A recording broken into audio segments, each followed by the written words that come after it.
கேட்டு என் உரையை முடிக்கின்றேன். धन्यवाद. बैठिए. श्री राघव चड्ढा जी. सर आमतौर पे देखा जाता है 20 मिनट्स. सर आमतौर पे देखा जाता है कि जब भी वित्तीय बजट देश में प्रस्तुत किया जाता है तो देश के कुछ वर्ग उस बजट से खुश होते हैं और कुछ वर्ग उस बजट से निराश होते हैं। लेकिन इस बार सरकार ने वो अचीव कर लिया जिसे अचीव करना संभव ही नहीं था। इस सरकार ने इस बजट से लगभग देश के हर वर्ग को निराश किया। They have managed to displease all sections of our society. In fact sir, Bharatiya Janata party के अपने समर्थक भी, अपने वोटर भी इस बजट से बेहद निराश हैं। सर बजट 2024 में अगर आप सर इनको मुझे बोलने दीजिए, नहीं तो मैं if you want me to yield मैं बैठ जाता हूं सर। आप बैठो, आप बोलने दो। माननीय सदस्य, आप बोलो ना। माननीय सदस्य, क्या प्रॉब्लम है? कृपया बैठे. बैठो आप। क्या बैठ जाए? बैठो आप। प्लीज बैठिए. आप बोलिए चड्ढा जी, प्लीज कंटिन्यू बोलिए.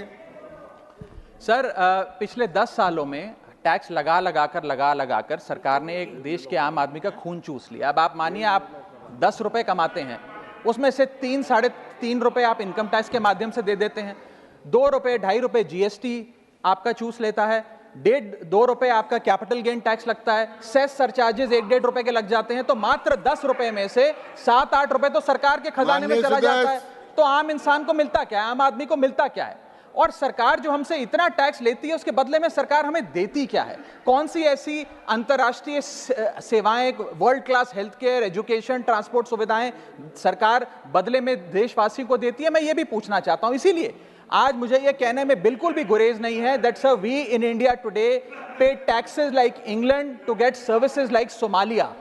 सर आज सर मैं अपने इस भाषण को सर 2 भाग में बांटूंगा। पहले भाग में मैं सर सरकार की इतनी दुर्दशा 2024 के चुनावों में क्यों हुई और आज की आर्थिक स्थिति क्या है उस पर बात करूंगा, और दूसरे भाग में कुछ सुझाव भी सरकार को दूंगा।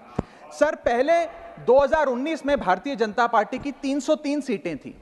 देश की जनता ने उन सीटों पर 18% जीएसटी लगाकर इनको 240 सीटों पर ला खड़ा किया। सर इसके कई कारण बताए जाते हैं।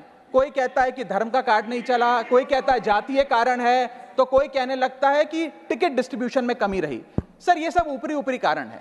मैं 3 कारण बताता हूं जिस वजह से भारतीय जनता पार्टी की ये दुर्दशा हुई। पहला कारण है इकोनॉमी, दूसरा कारण है इकोनॉमी, और तीसरा कारण भी है इकोनॉमी। सुनिए प्लीज, ये सर मैं बैठ जाता हूं। ये राष्ट्रपति के अभिभाषण पर चर्चा नहीं है, ये आम बजट पर चर्चा है। माननीय राघव चड्ढा जी आपस में बात नहीं करें।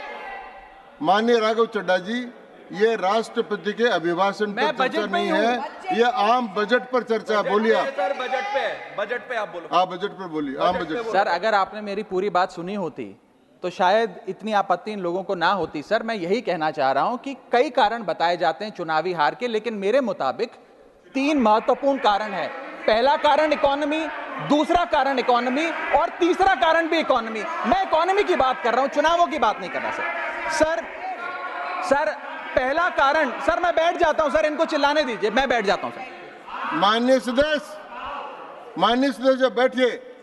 जब आपका समय आए तो आप बता देना दिल्ली में कैसे आ रहे, अभी उनको बोलने दीजिए। बोलिए बंद। अभी उन्होंने बना दिया है। बोलिए। सर पहला कारण हार का है rural income and inflation. Sir Bharat की 60% से ज्यादा आबादी सर गांव में बसती है, लेकिन आज सर सर ये ठीक नहीं है सर। इनकी तबीयत खराब है, इनके पेट में क्यों दर्द हो रहा है? इनकी तबीयत खराब है, इनकी तबीयत खराब है। क्या दिक्कत है? इनके पेट में दर्द हो रहा है, इनकी तबीयत खराब है क्या सर? आज आप बैठिए, बैठ जाए। माननीय सदस्य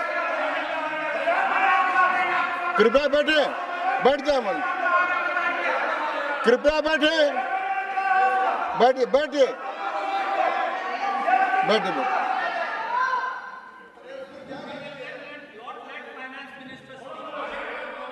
आप माननीय सदस्य डिस्टर्ब मत करें, इनको बोलने दें। आपको बोलने का अवसर मिलेगा, अभी इनको बोलने दें। हाँ सर मैंने 2.5 मिनट बोला, उसमें 5 बार इन्होंने इंटरप्ट किया है। मैं अपना समय सूद समेत इनसे वसूलूंगा सर। सर मैं आगे चलता हूं सर। इस देश में सर पहला मेरा कारण था, ब्याज की आदत ठीक नहीं है sir, rural income and inflation. Sir आज rising rural inflation, rural unemployment, low crop yield, income inequality, farmer debt, high input cost, low income, no MSP और क्रॉप लॉसेस के चलते यह आलम है सर कि रूरल इनकम ग्रोथ वित्तीय वर्ष 23-24 में डेकेडल लो पे है, डेकेडल लो पे।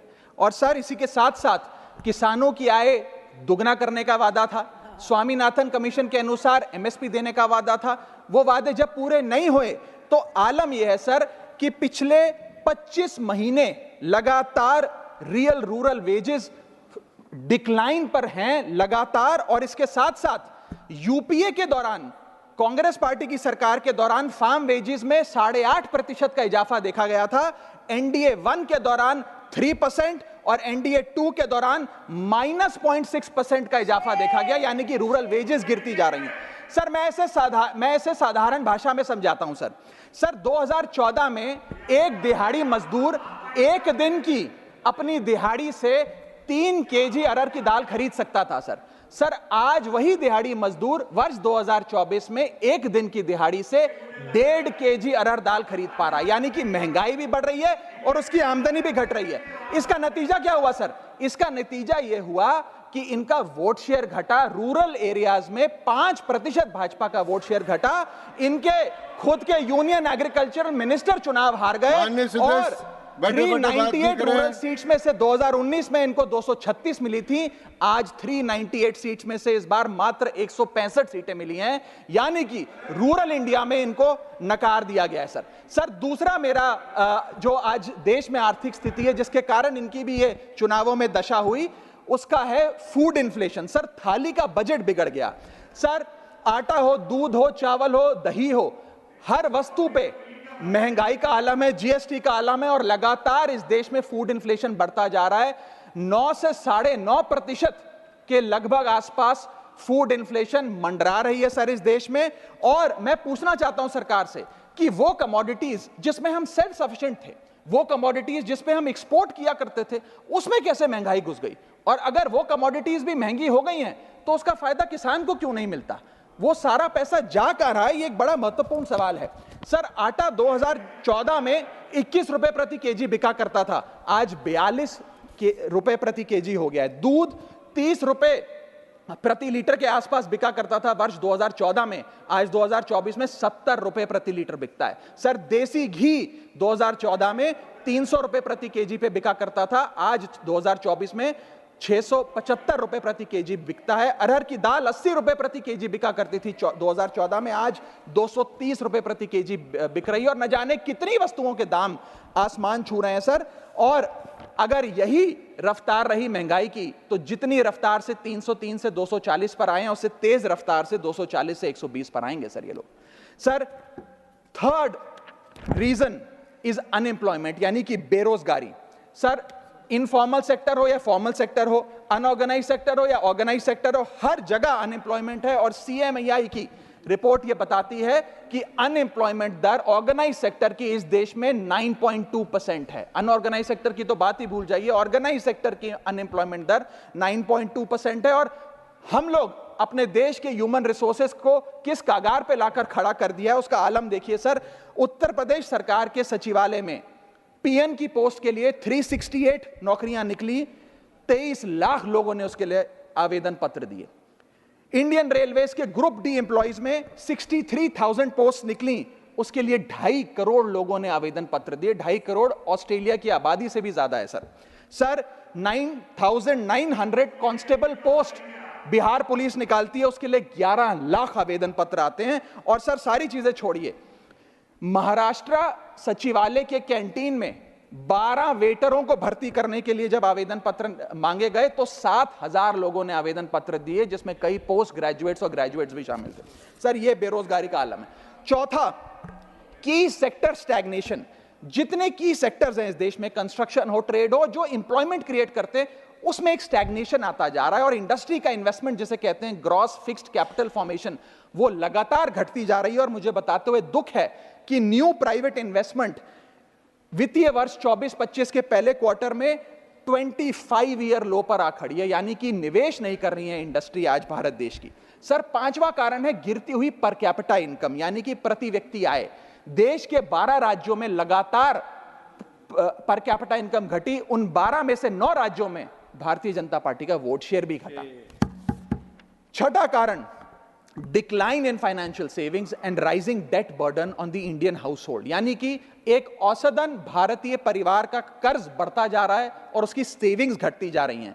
फाइनेंशियली हम लोग फ्रेजाइल होते जा रहे हैं और ये रिजर्व बैंक ऑफ इंडिया के गवर्नर ने खुद कहा कि सेविंग्स बैंक अकाउंट खातों में से सेविंग्स गायब होती नजर आ रही हैं। हमारा net financial savings to GDP ratio वो घट रहा है, हाउस होल्ड सेविंग्स वो घट रही हैं और लगातार सेविंग्स में डिक्लाइन देखा गया। और मैं एक सिर्फ बुराई नहीं करना चाहता, मैं सुझाव भी देना चाहता हूं। मैं आने वाले अपने भाषण के भाग में 8-10 महत्वपूर्ण सुझाव भी सरकार के लिए लाया हूं। देश हित में, देश की अर्थव्यवस्था के हित में सुझाव देना चाहता हूं। पहला सुझाव, index minimum wages with inflation, यानी कि न्यूनतम मजदूरी आय को बढ़ती महंगाई के साथ जोड़िए। Ma'am, inflation erodes purchasing power. Inflation वो महंगाई वो दीमक है जो आपकी परचेजिंग पावर, आपकी संपत्ति को खा जाती है। इसीलिए आज मैं कहना चाहता हूं कि जैसे बेल्जियम जैसे देशों ने ऑटोमेटिक इंडेक्सेशन ऑफ वेजेस लागू किया है, उसी प्रकार हमारे देश में भी मिनिमम वेजेस की ऑटोमेटिक इंडेक्सेशन होनी चाहिए। और यहां मैं ये बताना चाहूंगा कि मेरे नेता अरविंद केजरीवाल जी ने, हमारी आम आदमी पार्टी की सरकार ने देश में सबसे ज्यादा मिनिमम वेजेस दिल्ली में देने का काम किया। दूसरा मेरा महत्वपूर्ण सुझाव, rework the agricultural pricing formula, यानी कि जब किसान खुले बाजार में अपनी फसल बेचने जाता है मैम, तो वहां पर एक मिनिमम रिजर्व प्राइस होना चाहिए, यानी कि उस प्राइस के नीचे किसान की कमाई नहीं होगी, किसान को उस रेखा के नीचे का दाम नहीं मिलेगा। इससे प्राइस वोलेटिलिटी से किसान बचेगा, इकोनॉमिक सिक्योरिटी किसान को मिलेगी और प्रोडक्शन में कंटिन्यूटी रहेगी। मेरा तीसरा सुझाव, legal guarantee to MSP in accordance with Swaminathan commission report. Swaminathan commission report की बात सुनते सुनते कि हम लागू करेंगे, मेरे भी बाल पक गए हैं, लेकिन आज तक लागू नहीं हुआ। मैं अनुरोध करूंगा सरकार से कि उस लीगल गारंटी को देश के किसान को सौंपे। चौथा और बहुत महत्वपूर्ण, हाथ जोड़कर विनती करना चाहूंगा, restore indexation on long term capital gain. Ma'am, पूरे दुनिया में इन्वेस्टर्स को इन्वेस्टमेंट्स करने के लिए प्रमोट करने के लिए इंसेंटिवाइज किया जाता है। इस देश में इंडेक्सेशन हटाकर हम इन्वेस्टर क्लास को डिसइंसेंटिवाइज कर रहे हैं इन्वेस्ट करने के लिए। इंडेक्सेशन हटाना टैक्स लगाना नहीं है, इन्वेस्टर्स को पीनलाइज करने जैसा है। मैडम, मैं बताना चाहता हूं, inflation ravages the value of money. पैसे को खा जाता है इन्फ्लेशन, इसीलिए हम कॉस्ट ऑफ एक्विजिशन को इंडेक्स कर कैपिटल गेन टैक्स की कैलकुलेशन करते हैं। और जो लोग खुश हैं आज कि कैपिटल गेन टैक्स को 20% से घटाकर 12.5 कर दिया है, उनके लिए मैं एक उदाहरण लाया हूं। इस उदाहरण के माध्यम से हम समझ जाएंगे कि कैसे इंडेक्सेशन हटाना इस देश के इन्वेस्टर को एक बहुत बड़ी उसकी जेब पे डाका डालने जैसा है। मैडम, फर्ज करिए कि 2001 में आपने 1 करोड़ रुपए का एक मकान खरीदा। वो मकान की दर 6% के हिसाब से बढ़ती गई उसकी वैल्यू, और आज वो मकान जो 1 करोड़ का आपने 2001 में खरीदा था, वो आज 4 करोड़ 17 लाख रुपए का हो गया। अब 2 सिनेरियो हैं, एक इंडेक्सेशन का सिनेरियो जिसमें आप बेचें उस पर टैक्स लगे, और एक नया सिनेरियो जिसमें आप उसे बेचेंगे तो नई रेट के अकॉर्डिंग उस पर टैक्स लगेगा। मैं पहले पुराने सिस्टम के हिसाब से, इंडेक्सेशन वाले सिस्टम के हिसाब से उस पर कितना टैक्स लगेगा वो आपको बताना चाहता हूं। आज वो मकान जो आपने वर्ष 2001 में 1 करोड़ का खरीदा था, वो आप 4 करोड़ 17 लाख रुपए का बेचती हैं, तो आपकी सेल प्राइस 4 करोड़ 17 लाख, लेकिन आपकी purchase price, inflation adjusted indexed purchase price 1 crore नहीं, लगभग 3 करोड़ 60 लाख के आसपास आती है। यानी कि आपका sale price minus purchase price, जो प्रॉफिट ऑन सेल है, वो 54 लाख रुपए होता है। उस 54 लाख रुपए पर 20% के अकॉर्डिंग आप पे टैक्स लगता है। यानी कि इंडेक्सेशन वाले फॉर्मूले से आपको कुल टैक्स 10,80,000 रुपए देना पड़ता है। मैं राउंड ऑफ करके 11 लाख रुपए कहता हूं।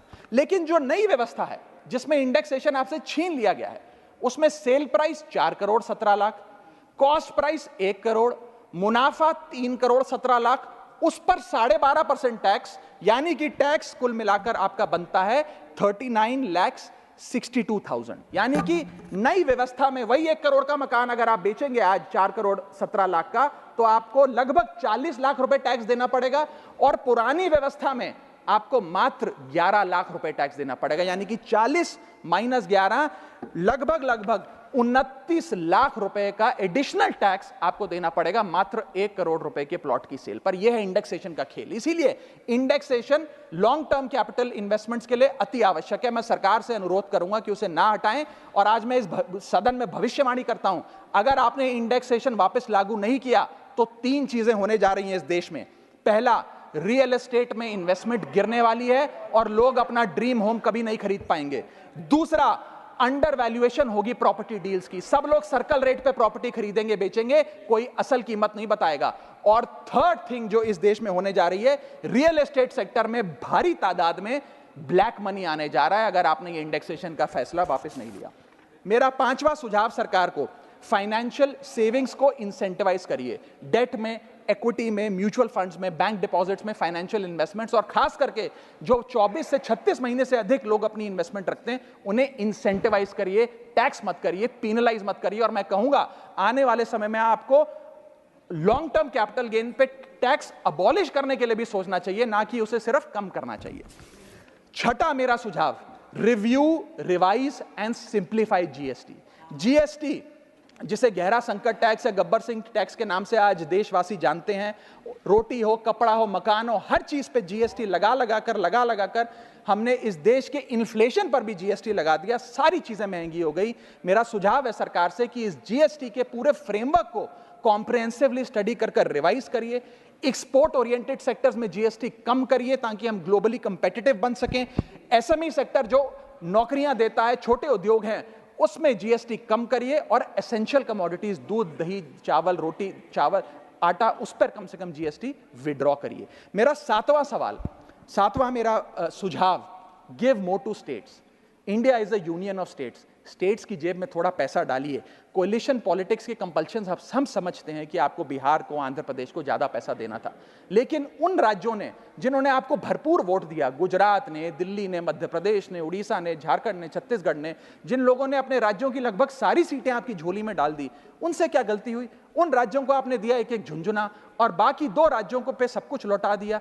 तो ये डिस्क्रिमिनेटरी फेडरलिज्म नहीं होना चाहिए, कोऑपरेटिव फेडरलिज्म होना चाहिए। ये गुहार में लगाना चाहूंगा। और इस सरकार को एक बुरी आदत है सेस और सरचार्ज लगाकर पैसा वसूलने की।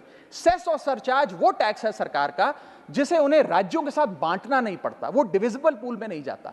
इसीलिए सरकार सेस और सरचार्ज लगा लगाकर आम आदमी से पैसा वसूलती है। मैडम, अगर केंद्र सरकार 100 रुपए कमाती है तो उसमें से 18 रुपए सेस और सरचार्ज के जरिए कमाती है, यानी कि मात्र 82 रुपए, 100 में से 18 हटा दीजिए, 82 रुपए डिविजिबल पूल में जाता है जो राज्यों में बांटा जाता है। 18 रुपए सीधा सरकार की जेब में जाता है। मैं अनुरोध करूंगा कि सेस और सरचार्ज की या तो इस प्रथा को बंद करें या वो भी डिविजिबल पूल में डालकर स्टेट्स के साथ बांटे। मेरा 8वां सुझाव, जीएसटी कॉम्पनसेशन जो राज्यों के लिए बंद कर दिया गया है उसे कम से कम 5 साल और दीजिए। कई ऐसे राज्य हैं, तमिलनाडु है, महाराष्ट्र है, पंजाब है, गुजरात है, जिनकी अर्थव्यवस्था आज जीएसटी कॉम्पनसेशन के पैरों पे खड़ी हुई है, जो आज हमारे बजट का 10 से 15% हिस्सा इनकम का जीएसटी कॉम्पनसेशन से आता है। मैं अनुरोध करना चाहूंगा सरकार से कि कम से कम 5 साल और जीएसटी कॉम्पनसेशन देकर इन राज्य सरकारों की मदद की जाए। और अंत में बस मैं यही अपनी बात बोलकर खत्म करूंगा मैडम, कि इस बजट ने टैक्स बढ़ा बढ़ाकर इस देश के आम आदमी के खून चूसने का काम किया। मैं अनुरोध करूंगा कि डायरेक्ट टैक्स हो या इनडायरेक्ट टैक्स हो, इस पूरी व्यवस्था पे एक बार फिर से गौर फरमाया जाए। जो मैंने शुरुआत में कहा था उसे दोहराऊंगा, हम 10 रुपए अगर कमाते हैं तो उस पे 3-3.5 रुपए इनकम टैक्स लगता है, उस पे 2 से 2.5 रुपए जीएसटी खा जाता है, 1.5 रुपए का कैपिटल गेन टैक्स लगता है, आधे पैसे का सरचार्ज और सेस लगता है, यानी कि 10 रुपए में से 6 से 7 रुपए सरकार की जेब में चले जाते हैं। यानी कि अगर आप साल में 10 रुपए कमा रहे हैं तो 7 से 8 महीने की जो आपकी कमाई है वो सरकार ले जाती है, मात्र 3-4 महीने की कमाई आपकी जेब में आती है, और उस पर भी अन्य प्रकार के टैक्स लगते हैं।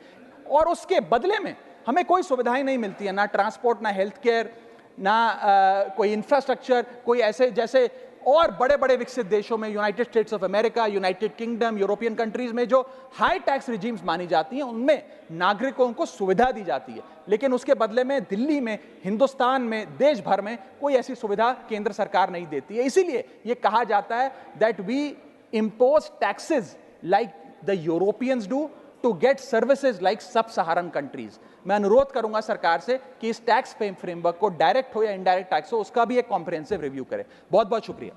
धन्यवाद। माननीय